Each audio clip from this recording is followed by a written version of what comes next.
आज के इस कार्यशाला का शुभारंभ करते हैं। इस कार्यशाला उच्च शिक्षा निदेशालय द्वारा प्रेषित पत्र के माध्यम से आज हमारे राजकीय महाविद्यालय नंदाखेड़ में राष्ट्रीय प्रशिक्षुता संवर्धन योजना के तहत एक दिवसीय कार्यशाला का आयोजन किया जा रहा है, जिसमें मैं हमारे मध्य पधारे जयदीप चौहान सर, जो राजकीय औद्योगिक प्रशिक्षण संस्थान कर्णप्रयाग से हमारे बीच में बता रहे हैं।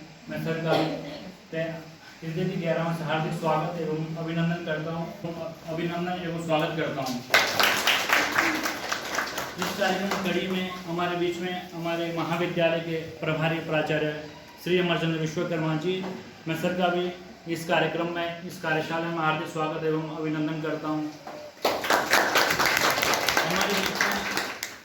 हमारे बीच में समाज शास्त्र विभाग की प्राध्यापिका मैम ऋतु मैम हमारे बीच में बता रही है। मैम का मैं हार्दिक स्वागत एवं अभिनंदन करता हूँ। पार्टिसिपेशन करने के लिए हमेशा उत्साहित रहते हैं और उनको प्रोत्साहित करते हैं, जिनसे हम हर चीज़ को पाने की प्रेरणा पाते हैं। हमें क्या करना है, वैसे हमारे बीच में हमारे राज्य विभाग के प्राध्यापक प्रोफेसर सुबोध भंडारी सर, आपका मैं और इस कार्यशाला में आज हमारे जो छात्र छात्र यहाँ जितने भी पढ़ा रहे हैं, उनका मैं इस कार्यशाला में हार्दिक स्वागत एवं अभिनंदन करता हूँ। प्राचार्य महोदय से निवेदन करता हूँ कि आप 2 शब्द हमारे स्टूडेंट के बारे में बोलने का कार्यक्रम जो है NAPS national apprentice proposal scheme, जिसे कि 19 अगस्त 2016 को युवाओं को स्किल करने के उद्देश्य से बनाया गया था। यद्यपि ये अप्रेंटिस योजना इससे पूर्व भी चलती थी, लेकिन उस समय केवल तकनीकी वर्ग के छात्रों को ये अप्रेंटिस योजना दी जाती थी। उसके बाद ये हुआ कि ऑर्गेनाइजेशन के द्वारा ये निर्णय लिया गया कि क्योंकि यहाँ के युवाओं में क्या होता है, नॉलेज तो होता है लेकिन उसमें स्किल की कमी होती है, तो इस उद्देश्य को ध्यान में रखते हुए उन्होंने यह निर्णय लिया गया है कि आपको अर्निंग होगा, साथ में लर्निंग होता है। लर्निंग का सबसे बड़ा यह है कि सबसे बड़ी स्किल आज की डेट में मेरे हिसाब से तो लर्निंग वाली है। यदि किसी छात्र में लर्निंग की स्किल है, लर्निंग वाली क्योंकि आप जो पढ़ रहे हैं, हम जो बच्चों को सिखा रहे हैं, हो सकता है कि वो कुछ समय बाद आउटडेटेड हो जाए, लेकिन यदि आपके पास लर्निंग की स्किल है, क्योंकि आप जहाँ जाते हैं उसके अनुसार आपको सीखना है, क्योंकि कंपनी अपने हिसाब से आपको ट्रेनिंग देगी। यदि आप में सीखने की क्वालिटी है तो निश्चित रूप से आप सक्सेस होंगे। यदि आपने सीखने का मन नहीं करेगा तो आप बिल्कुल भी सक्सेस नहीं होगा, चाहे आपने यहाँ पे कितना भी प्रोग्रेस कर लिया हो। तो सीखने का जो वो है वो आप में बहुत जरूरी है, क्योंकि कई बच्चे मैंने देखे हैं कि उनको ATM तो जेब में रखा है लेकिन वो ATM यूज करना नहीं जानते हैं, क्योंकि उन्होंने सीखने का वो अपनाया नहीं कभी कि मुझे इसको सीखूं। तो इसलिए सीखना बहुत जरूरी है, चाहे आप कहीं भी जाएं, कोई भी चीज हो उसको सीखो जरूर। तो ये एक लर्निंग का वो है मैन कि लर्निंग में स्किल होनी बहुत जरूरी है। कहीं भी आप जाते हैं स्किलनेस तो सब में होती है। आप कम्युनिकेशन में फील्ड में जाओगे तो कम्युनिकेशन स्किल होनी जरूरी है। आप कंप्यूटर के फील्ड में जाते हो तो कंप्यूटर वाली स्किल होनी जरूरी है, ठीक है। इंग्लिश लिटरेसी की स्किल, सारी स्किलें आपको होनी जरूरी है। तो मैं इतना ही कहते हुए आप चौहान जी से आमंत्रित करूंगा कि वो जरा आपको इस बारे में 2 शब्द बताएं कि कैसे कैसे इसमें। और मैं आभार व्यक्त करता हूँ कि आज जैसे कि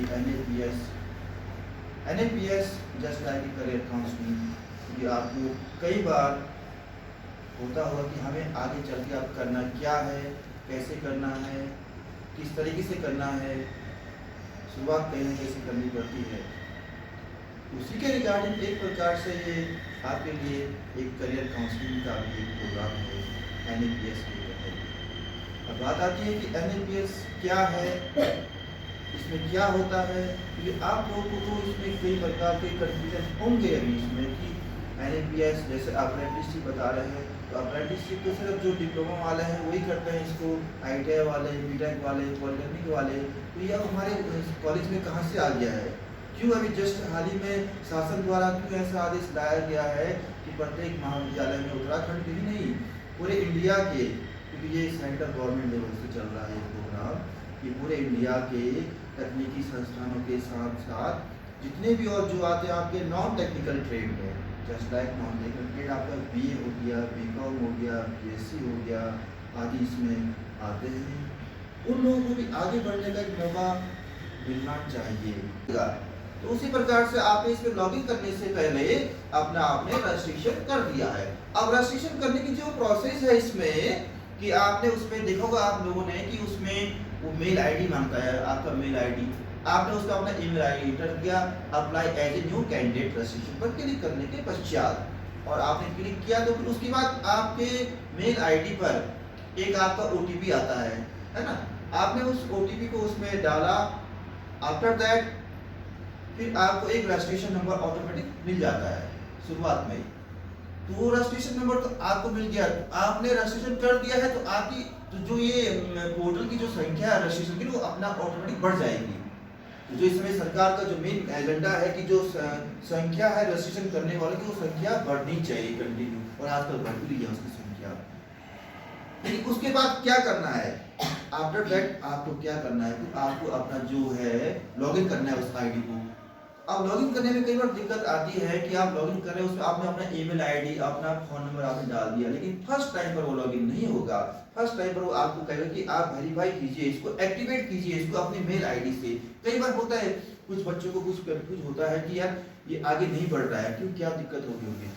बट उसको आगे बढ़ने के लिए आपको पहले अपने मेल आईडी से उसका जो एक लिंक आता है उसे एक्टिवेट करना भी जरूरी है। जब आप कैसे करेंगे, आप कहाँ से करेंगे, अगर आप उसमें ऑप्शन आता है अपॉर्चुनिटी का, उसमें एक ऑप्शन भी आता है जो आपने अपना प्रोफाइल ओपन कर दिया है, उसमें कैंडिडेट आपकी जो प्रोफाइल में ही अपॉर्चुनिटी का एक ऑप्शन आता है, आप उस पर क्लिक करेंगे, फिर आप वहां सर्च करेंगे category wise, technical non technical, इस तरीके से आप एज ए नॉन टेक्निकल में आ गए तो आप उस पर क्लिक करोगे तो वहां आप उसमें अपना पहले अपनी क्वालिफिकेशन भर दोगे। आप जैसे आप बीए कर रहे हैं तो उसमें बीए या आर्ट्स से संबंधित जो कुछ भी है, या बीएससी कर रहा है कोई केमिस्ट्री से बीएससी कर रहा है, तो केमिस्ट्री से भी कहीं ना कहीं पूरे इंडिया में जैसे कई जगह केमिकल प्लांट होते हैं, इंडस्ट्री होती है केमिकल प्लांट में, वहाँ भी वो अप्रेंटिस के लिए बीएससी वाले को मांगते हैं जिसके पास बीएससी केमिस्ट्री हो, और वो उसमें सर्च करेगा पूरे ऑल इंडिया में, क्योंकि ऑल इंडिया में उसमें सारा उसका दिखा देगा डिटेल पूरे उत्तराखंड से लेके,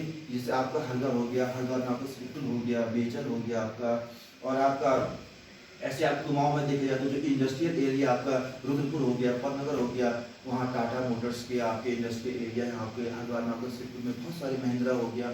तो वहाँ अगर आप सर्च करोगे अपने अकॉर्डिंग, आप उसमें टाइप लिखोगे उसमें कि आपकी क्वालिफिकेशन ये है, आपके पास सर्विस ये है, तो आपको उसमें दिख जाएगा कि कहाँ कितने उसमें किस किस सब्जेक्ट्स में अप्रेंटिस के लिए रिक्ति है कि नहीं है, वैकेंसी है कि नहीं है।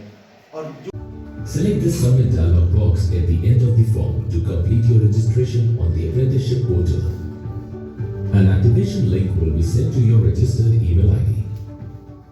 Please follow the link in your email to activate your registration. This link will open a new page. On the top right corner of the page, you will see User Activated Successfully in green. Please log into the apprenticeship portal by entering your email ID and password.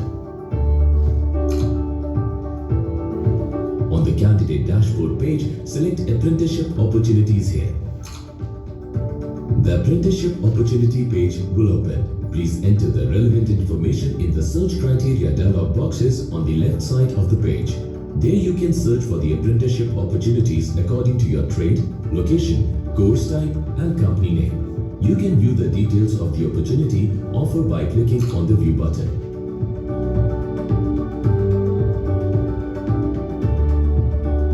To apply for the opportunity you like, click on the apply for this opportunity button in the top right corner. जो sir ने जैसे कि बताया, और मैं कह रहा हूँ कि संस्कृत वालों में बोल रहा हूँ कि बहुत सारे ऑप्शन है आपके पास, आपको गवर्नमेंट स्कॉलरशिप देती है, और संस्कृत संस्थान जैसे उत्तराखंड में संस्कृत यूनिवर्सिटी है, केंद्रीय संस्कृत विश्वविद्यालय देवप्रयाग में सबसे बड़ा, भारत का सबसे बड़ा कैंपस बन रहा है।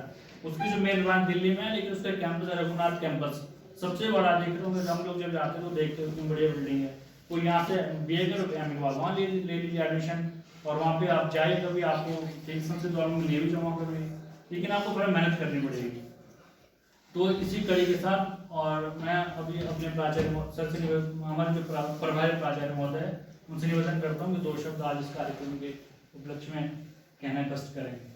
और उसी प्रकार से जब हम छोटे मोटे कोर्स करते हैं, जैसे सर ने ITI होता है, पॉलिटेक्निक लोग करते हैं, बीटेक करते हैं, करने से डिग्री डिप्लोमा तो मिल जाता है, लेकिन वो स्किल नहीं मिलती है कि हम कितने अच्छे से वो काम कर सकते हैं। तो काम करना एक अच्छे से काम करना दोनों में अंतर होता है। तो जो लोग अच्छे से काम करते हैं उनको मौके दिए जाते हैं, उनको अपने यहाँ बुलाया जाता है, ठीक है, और उनकी वैल्यू बढ़ती है और वो अच्छे से काम करके सोसाइटी के लिए कंट्रीब्यूट करते हैं, क्योंकि जितना कौशल आपके अंदर होगा उतनी आप उस काम को अच्छे से करेंगे। इसके इस एक्सेप्टेशन इन्विटेशन के लिए मैं और यहाँ आने के सर का मैं पुनः धन्यवाद ज्ञापित करता हूँ और मैं सर से पुनः निवेदन भी करना चाहूँगा, कभी भी हमारे बच्चों को अगर किसी भी व्यावसायिक प्रोग्राम हो, चाहे करियर काउंसलिंग हो, उसके लिए अगर हम आपसे बुलाना चाहेंगे तो सर मुझे उम्मीद है कि आप हमारे इन्विटेशन को एक्सेप्ट करेंगे। इसके लिए मैं आपका पुनः धन्यवाद ज्ञापित करना चाहूँगा और हमारे